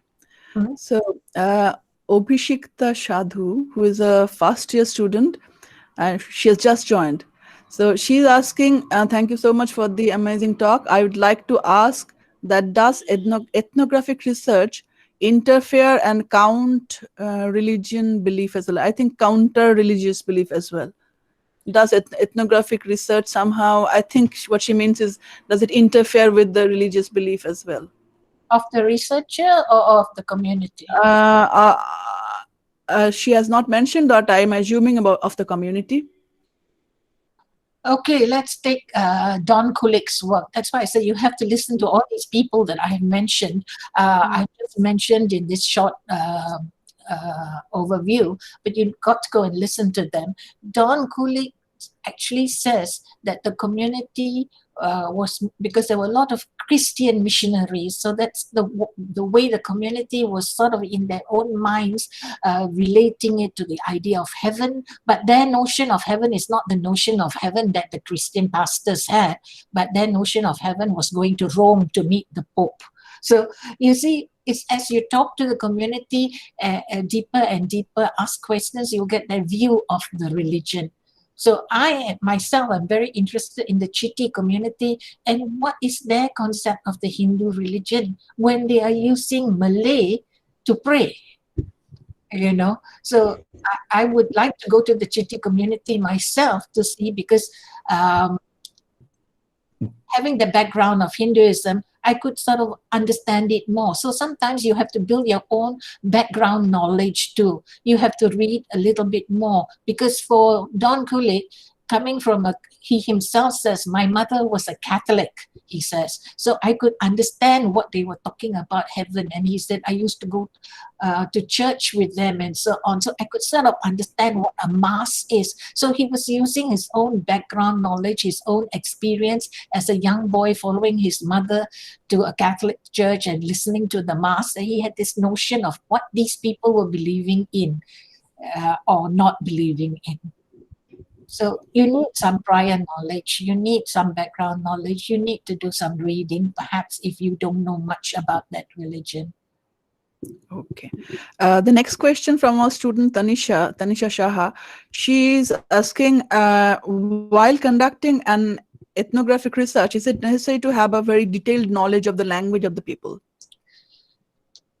Assuming that the research is not necessarily language centric, it's probably sociolinguistic issues. So is it really necessary to have a detailed language knowledge of the people?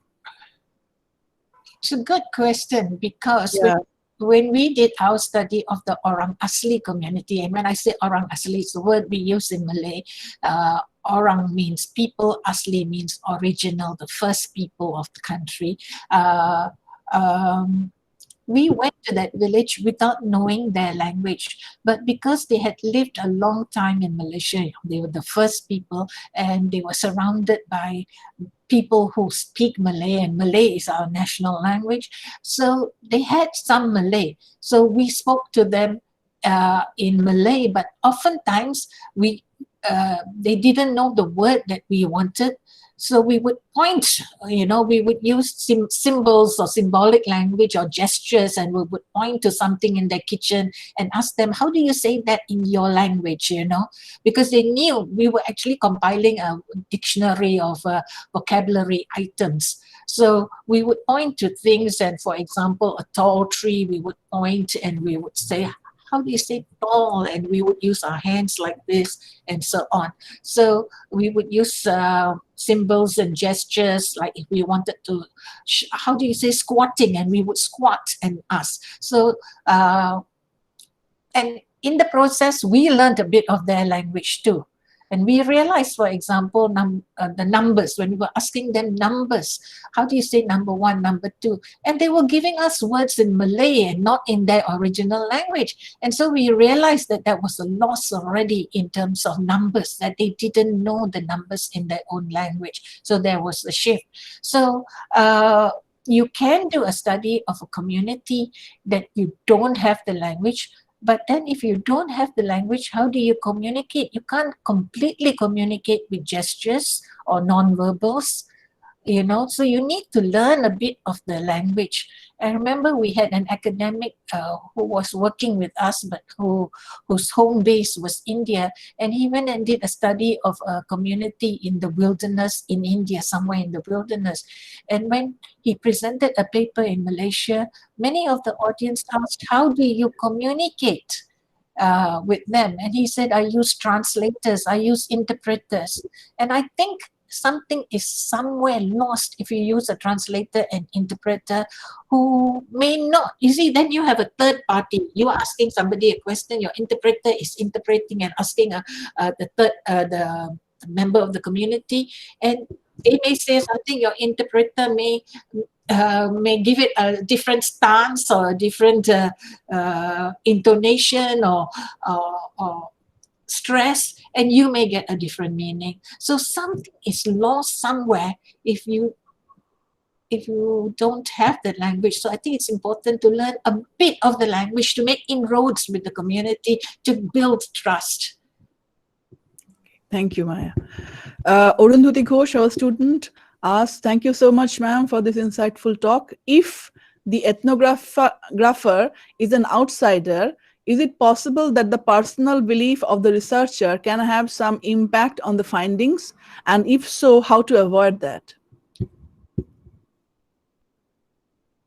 Well, as an outsider, sometimes what happens is you have your own schema, you have your own background knowledge, your own prior knowledge, and sometimes that can interfere with how you are analyzing or listening to or observing something. I give you an example. I saw an elderly woman putting up her hand and doing this. Can you see me? Can you guys see me? Yes. Well, let me pin you. All right, putting my hand up. I saw an elderly woman doing that with her hand. And although I'm an insider, I'm not so immersed in my own culture and my own community to understand that. And so I had to ask somebody else who was more immersed, what does that mean?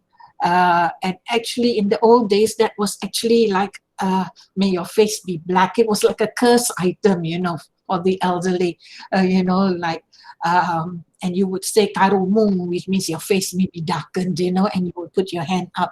So even though I'm an insider, because I'm not so immersed, I may not see that. You are asking me as an outsider, it would be harder for you. And sometimes your own personal views, maybe that same action by this lady, elderly lady, may have a different impression in your own mindset. So in your memory stock, in your own prior knowledge, this particular sign may mean something else. And so you may interpret it differently. So as an outsider, it's important to really go like the example of the wink, Why did the guy wink?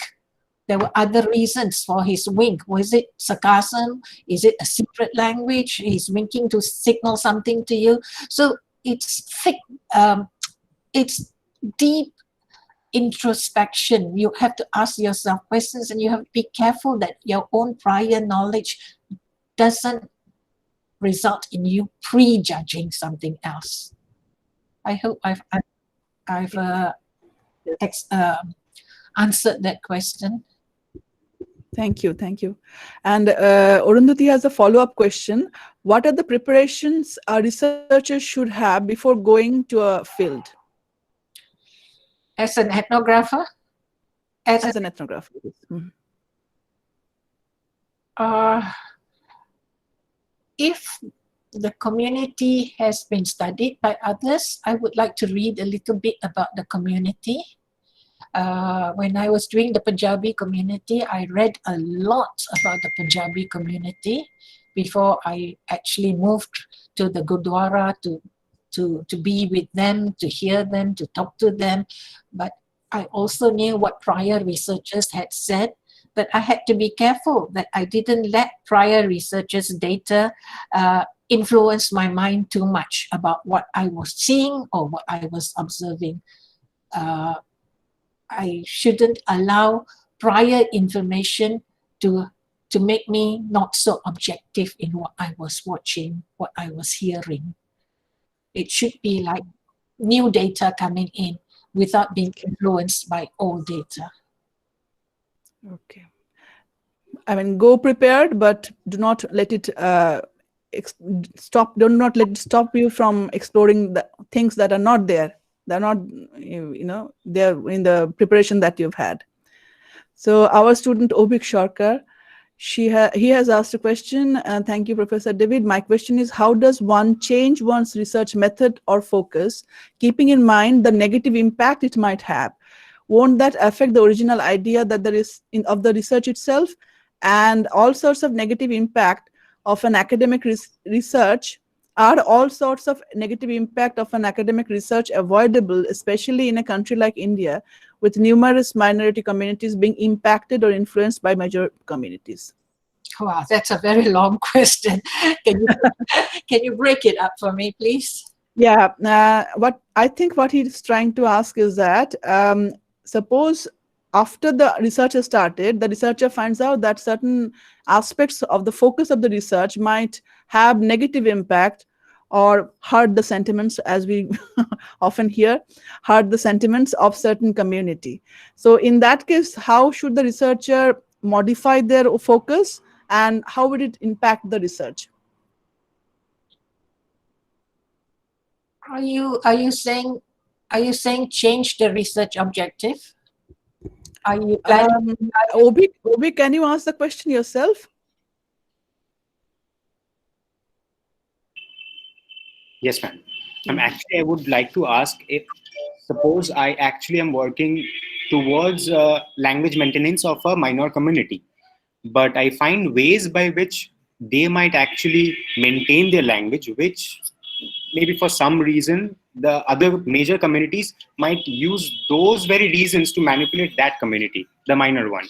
So in that case, how does one researcher actually tackle that situation?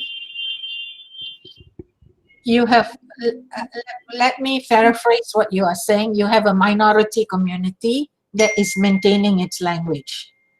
Am I right? I mean, my work is towards how they can maintain their language.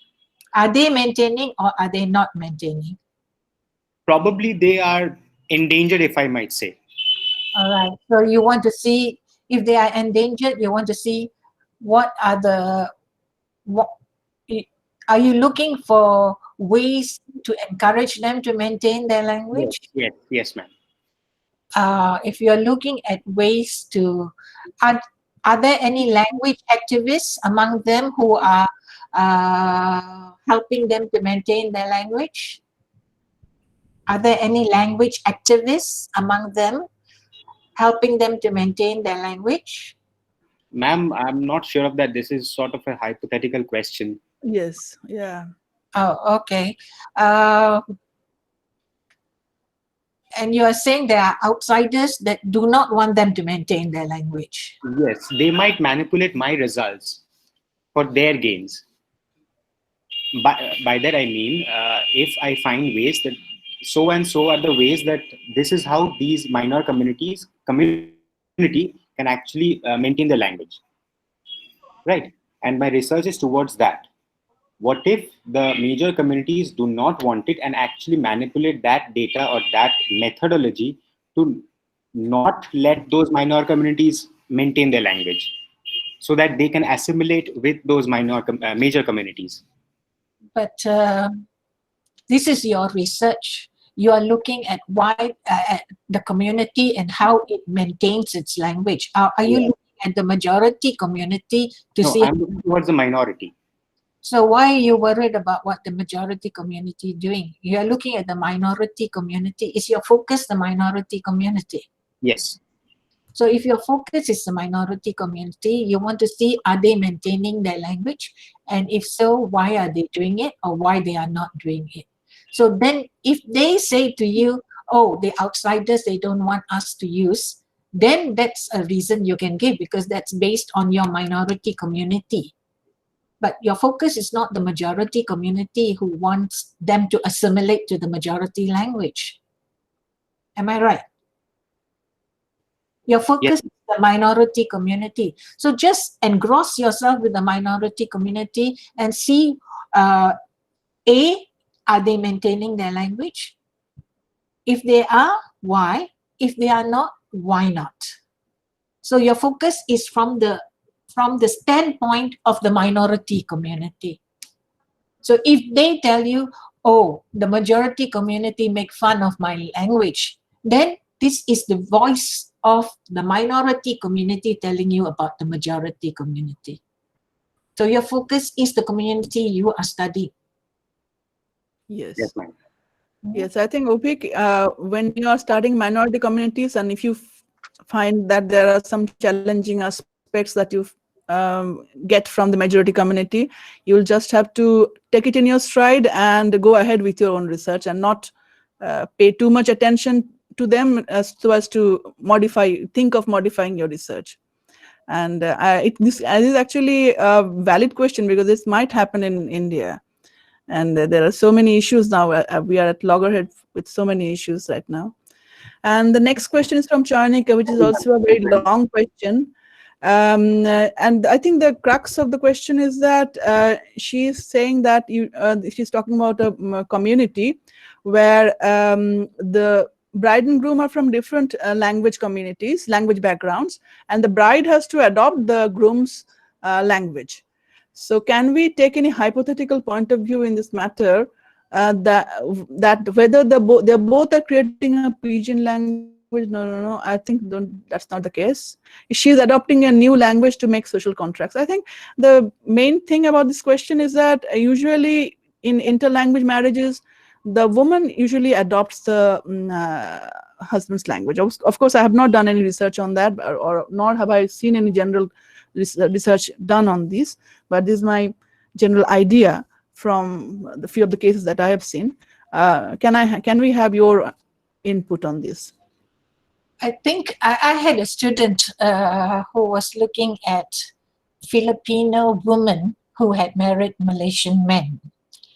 And this study took a long time to collect the data, but the end product was completed by 3 years. And basically, he was looking at a select number of Filipino women who had married Malaysian Malays, Malaysian Chinese, and Malaysian Indians.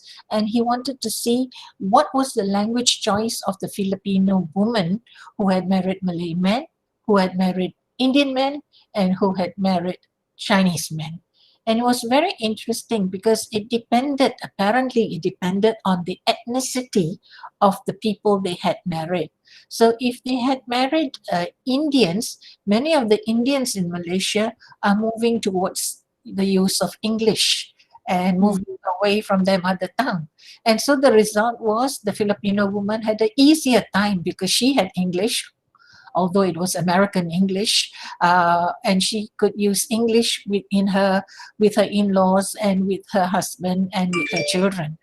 But those who had married Chinese, and especially if they were living with their in-laws, the Filipino woman had to learn the local Chinese language or dialect, whatever was being used in the home, because the mother-in-law or father-in-law would not be able to speak English. So she had to learn and adapt and get used to the local language or the languages of her in-laws. And when it came to the Malay man, it was interesting because the result was a lot of code mixing and code switching. And these days, the more common word or the in word is the word translanguaging. And there would be a mixture of languages, Malay, English, mixture in the home of the Filipino woman who had married a Malay man. So when you talk, when you ask me the question, you're talking about one woman and one man. But when we are doing a study, we look at community-based study.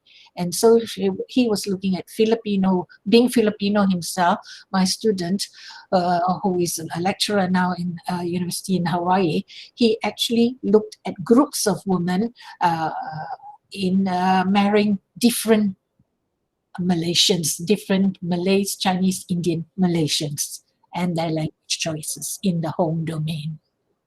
I'm interested, Maya, was there any case where the husband shifted to a Filipino?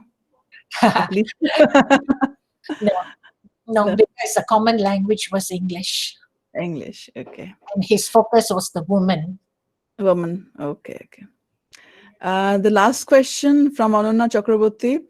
As you already told about Alice Kaufman's work on that got huge eulogy, African Americans, that got huge eulogy on the initial, but later on got a big controversy as well.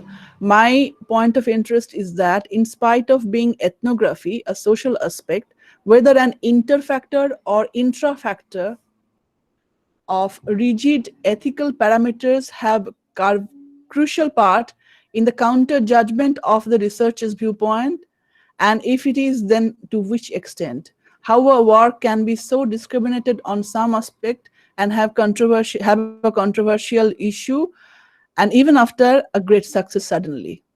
Yes, that was very interesting for me too, because initially she got a lot of compliments, and later on, as they started looking at her work again, critically more, I assume that the supervisors and the examiners would have looked at the work critically, and she got a lot of acclaim, and she got a post as a lecturer and so on, and soon after she had to leave that particular university, but now she's again in the academic world, the ups and downs, the highs and lows of academic life.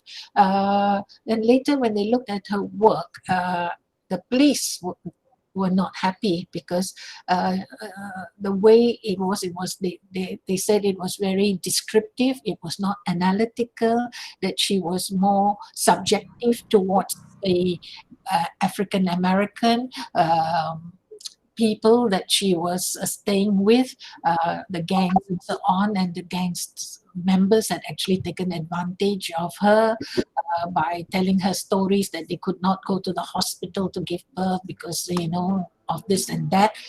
So they said that she was not being very objective. So I guess in any research, you can look at the plus and minuses of any academic work. But in this case, because she was talking about Black African Americans, and she was talking about the police, and she was saying a lot. She actually said that a lot of them were being put into the prison for not very logical reasons, and she implied that or inferred that. So there were different quarters that were coming to her. Initially, the academic world, the supervisors and examiners said it was a very good piece of work. And later, when comments came from the police forces and from and also from other academics, then they said her work was more descriptive than analytical, and that she had become too close to it. So it's really interesting, your question. I myself am thinking, if I was in her shoes, how would I feel? One moment you say my work is good, next moment you are pointing to the, So I think we need to learn a lesson. Always there's a point of a lesson to be learned. And I think the lesson to be learned here is to be analytical, to be objective, to look at the data, but not just describe the data, to analyze the data, to say, why is this person saying this? And is it true or not? Can I validate it through another means? So when they told her that they can't go to hospital because the police will check them to see if they have any arrests, if they can make any arrests, she should have validated that. She should have double checked with the police too. But in her case, she was sort of just accepting whatever she was being told. So be critical in what you hear things, but you have to analyze things. Right. And for us linguists, self-report is a problematic issue. That's in this aspect, especially in case of language maintenance, as you have mentioned in your lecture, that people often say that, of course, we speak mother tongue, but very often they do not, but they would report that they do. So yeah, we have to always double check what we are getting from direct questions and answer. There's one last question from Shayani Chakraborty. I would like to ask, what are the important things that we need to keep in our mind while observing a community? That's a very big question. What are the too broad. You have to keep in mind? How long have you been with the community? Have you just come into the community? If you come into the community, you have to keep an open mind. If you have been there for some time, then you double check with, I saw this the other day, I heard this the other day, now I'm hearing this, can I validate this with that? So it depends. How long have you been there? What are you seeing that is at odds with what you saw before? So all the time you are hearing, you're observing, you're remembering, you're double checking with what you heard before or were told before, and you're validating constantly. And you're keeping an open mind. Yes. With this, I think we should come to the end of the question answer session. I am requesting Minadi to say a few words. As many of you from the guests of this lecture may not know, that Minadi teaches the fieldwork in our linguistic syllabus, and she has been to several fieldworks, including the one that she has just mentioned, and in which we collaborated with Professor David. That is a fieldwork in Malaysia. If she can say a few words, and with that, we will end this session. Thank you, Aditi. Yeah, I think our experiences in Kuala Lumpur, we three of us shared those. Let me say a few things about our experience in Singapore. Singapore people, compared to Malaysian people are very friendly, very casual type. In a sense, they are very friendly and they accept outsiders. Whereas for the Singapore people, they are very law-abiding and they won't respond unless you have clear papers, permissions, and all those things. So in Singapore, we started working with one government officer. He was an officer in the transport department. And he was initially very rigid. He was asking us, do you have government permission for this? Do you have this, that, and all? So we said, see, this is an academic work. For this, government permission is not needed. But you have the liberty to give data or not. And we can assure you in writing that we are not going to publish your name, etc., your identity. So we started our work with this, and gradually it's gaining,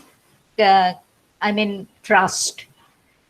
So he became so friendly with us that at the end we had problem. He was inviting us for lunch, for dinner. Okay, invitation is fine, but we didn't have time. We didn't have absolutely any time. So, and we didn't know how to say no to him, because he was after us, and he was going out of his way to help us. Yeah, and we don't know. We didn't want to hurt him, but I mean, we sort of somehow we could escape that. And So that actually, we is, lost scheduled interviews because of because he got in so many people that yeah, we yeah, had to interview them, and we actually lost one person who we actually gave him time. He waited for us, and we couldn't go there. yeah. And it was so it is complete turnabout. That's a excellent example of what happens and how you gain trust, and all this Yeah. happened within a space of 1 week. Yeah. Hmm. And another experience in India, it was, we were working on Tharu language.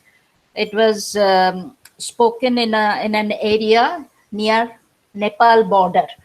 So we selected a village, Lakhimpur Kheri, and we went, our team, my team was there, 3 of us were working. I don't know whether Rajeshwari is attending this talk. No, So no, she's not Rajesh, okay. So one of our research students, one of our ex students, and myself. So we went, first we started working in Lucknow, because we could contact some Tharu speakers there. So one of them was a lady, she was also a government servant. So when she came there, we asked her, what is your mother tongue? And she said, it's Hindi. So we couldn't take data from her, because for her language shift was so much that she claims her mother tongue as Hindi. But she was so nice, she was so very interested in our work, that she told the next day that, see, my father is coming from our village, do you want to talk to him? So immediately we agreed, and next day we went there, went to her house, and he was an excellent informant for us, because he used to be the village head, and through him we could contact so many persons in that village, and we benefited a lot from him, thanks to this lady. And when we went to that village, one day we had lunch, they arranged for our lunch, etc. But that day, not much field work could be done, because all the villagers, they went to jungle, they went to the forest. The village was situated on the border of the forest, and there was a vegetable, it was like spring onions, and it is called banphuli, and that comes out of this white ant hills. And twice in a year, these vegetables, they appear.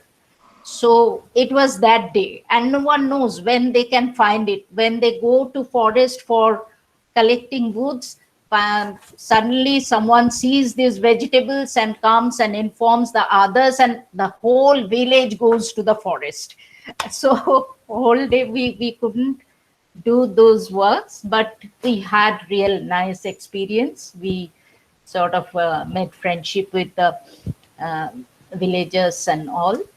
So, and there are many other experiences I hope to share with the students in the class. Yes. Okay, thank you. So, one of our research scholars is here, Shantanu, who asked you a question. She has extensive experience of working in Yeah. remote areas, but I will not ask her to talk about that. I'll ask her to save your experiences for our next Yeah. series, where we'll have the chat between students and researchers. Let's talk linguistics and working in fieldwork. So we will hear from her on that day. Yeah. And so we will thank once again Professor David. Thank you for being so generous. And our students, most of them already know you. They absolutely love you. They're very excited that they would get to hear you once again. And we would look forward to your next lecture. And I would also thank all the participants. Very good questions, and I hope you will be benefited from that. I hope you will be inspired, and you will take up ethnographic fieldworks, and you will use all the theories of social network and in your work.